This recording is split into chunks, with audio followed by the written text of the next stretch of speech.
অপসারিত chairman Girona ত্রিপুরার প্রবেশের চেষ্টাকে ঘিরে উত্তেজনা সৃষ্টি হয় খাগড়াছড়ি পার্বত্য জেলা পরিষদে। এ বিষয়ে আরও জানাতে আমাদের সাথে যোগ দিচ্ছেন সহকর্মী নুরুসফা মানিক। মানিক, সোহেলি, আমি এখন আছি খাগড়াছড়ি পার্বত্য জেলা পরিষদের যে ক্যাম্পাস, সেই ক্যাম্পাসে।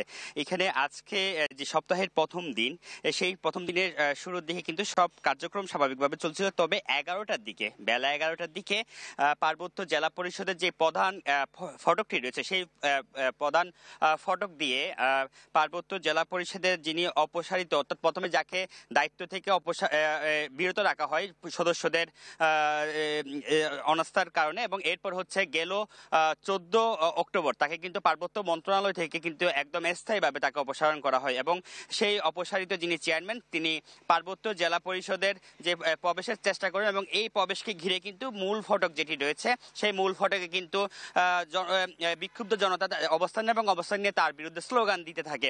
যেহেতু পরিস্থিতি স্বাভাবিক পরিস্থিতি যেহেতু অস্বাভাবিকের দিকে যাচ্ছে, তখন কিন্তু পার্বত্য জেলা পরিষদের কর্তৃপক্ষ তারা কিন্তু পুলিশের সহায়তা চায়, এবং পুলিশের সহায়তা চাওয়ার পর তাদের পুলিশ এসে কিন্তু পরিস্থিতি নিয়ন্ত্রণ আনে। এবং পরিস্থিতি নিয়ন্ত্রণ আনার কিছুক্ষণ পর যিনি জিরোনা ত্রিপুরা, তিনি এখান থেকে পাশের একটি হোটেল, যেটি পর্যটন মোটেলে, সেই হোটেলে গিয়ে অবস্থান নেন, এবং তার সাথে আইনজীবীরা রয়েছেন।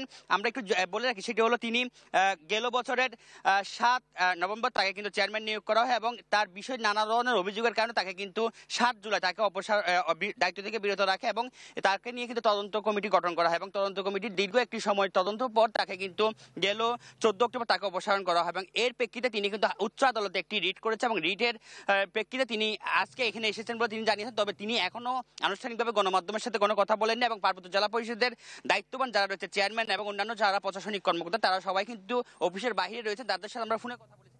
মানিক, ধন্যবাদ আপনাকে। দর্শক, খাগড়াছড়ি পার্বত্য জেলা পরিষদের খবর জানাচ্ছিলেন সহকর্মী নুরুসফা মানিক।